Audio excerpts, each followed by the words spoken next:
bienvenue dans les locaux de Dictanova. On est basé d'abord sur une expertise. Notre expertise, c'est l'analyse du texte, donc la linguistique appliquée. C'est une expertise qu'on a acquise lors de nos thèses en informatique au LINA, en traitement automatique des langues. Et du coup, on essaie de valoriser cette expertise d'analyse du texte pour essayer de comprendre ce que les consommateurs pensent d'un produit, d'un service ou d'un territoire. Bienvenue sur un site industriel où S3D a conçu un système innovant. S3D, ça veut dire solution pour les déchets et le développement durable. Et en fait, on a un bureau d'études spécialisé dans la valorisation énergétique des déchets organiques.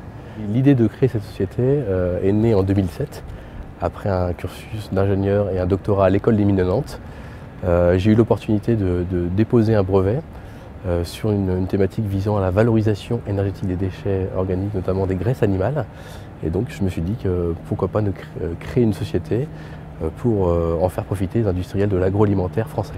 À l'origine, avec mon associé, on finissait notre thèse donc en traitement automatique des langues dans ce même laboratoire. Et alors qu'à la base, on était motivé par l'idée de devenir chercheur, au fur et à mesure de la thèse, on s'est rendu compte que ce n'était pas vraiment quelque chose qui nous motivait tellement. L'émulsion n'était pas là et donc on voulait se tourner vers autre chose, soit partir dans le privé, donc dans une entreprise, mais pas forcément trouver un métier où on puisse vraiment s'épanouir, etc. Et donc, autre hypothèse, créer sa propre entreprise, sachant qu'on n'avait aucune expérience dans ce domaine, on ne savait vraiment pas comment partir.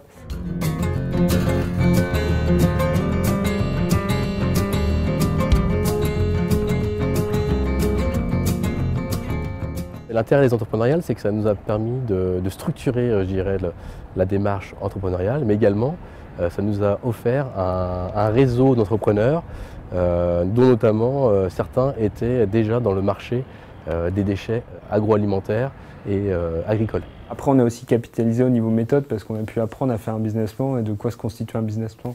Alors je pense que le business plan original, on l'a jeté, il ne doit plus rester grand-chose dedans. Mais la démarche, elle, est toujours bonne et aujourd'hui, des business plans, j'en écris presque tous les 3 mois. Parce que c'est continuellement des nouveaux produits, des nouvelles idées, des échecs, des rebondissements, etc. Donc toute cette méthodologie, elle est nécessaire pour entreprendre et c'est ça qu'on a acquis dans les entrepreneuriats.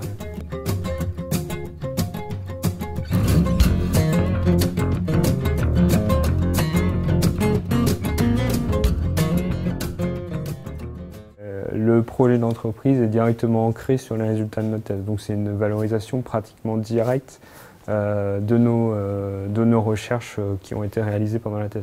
Donc c'est aussi une autre façon de ne pas jeter la thèse, mais plutôt de chercher à la valoriser autrement que par le milieu académique. Et je pense qu'aujourd'hui, je pense avoir mieux valorisé le contenu de ma thèse et m'être mieux épanoui dans la recherche post-thèse par ce biais-là que je l'aurais été si j'avais dû enchaîner avec un post-doctorat.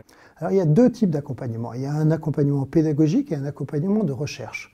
Donc l'accompagnement pédagogique, c'est nous demandons que pouvons-nous faire pour que demain des jeunes aient envie de monter des entreprises. Donc ça consiste à aller chercher des intervenants dans nos cours, à donner des exemples, à permettre aux jeunes de faire des stages chez Dictanova, de travailler avec des entreprises de ce type-là. Ça, c'est l'accompagnement pédagogique. L'accompagnement de recherche est un peu différent. Il se trouve que les thèmes de recherche de Dictanova rejoignent aussi des thèmes de recherche du laboratoire. Donc avoir des actions mixtes de recherche, ça marche très bien. Ce qui est intéressant dans la thèse, c'est effectivement d'être seul aux commandes d'un sujet. Et le but, c'est au bout des 3 ans d'arriver à des conclusions qui sont plus ou moins intéressantes. Mais effectivement, on a, je dirais, au cours de sa thèse, l'esprit d'un gestionnaire de projet. C'est-à-dire qu'on est face à son projet, c'est à nous de le mener à bien par des moyens divers et variés.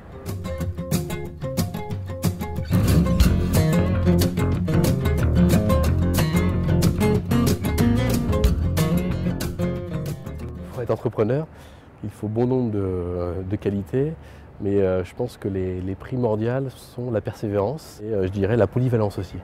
Il est intéressant d'être bon scientifiquement, mais effectivement, il faut aussi être bon commercialement et avoir des notions aussi économiques et financières pour pouvoir justement assurer la pérennité de son projet. Pour monter son entreprise, il faut d'abord avoir l'envie de le faire, être convaincu d'avoir cette envie. Et après, plus que ça, il faut avoir un petit peu l'envie utopique de changer le monde et de ne pas avoir peur de l'échec dans cette tentative. Donc voilà, s'il y a ces éléments qui sont réunis, il faut foncer et il faut s'y mettre à 200%.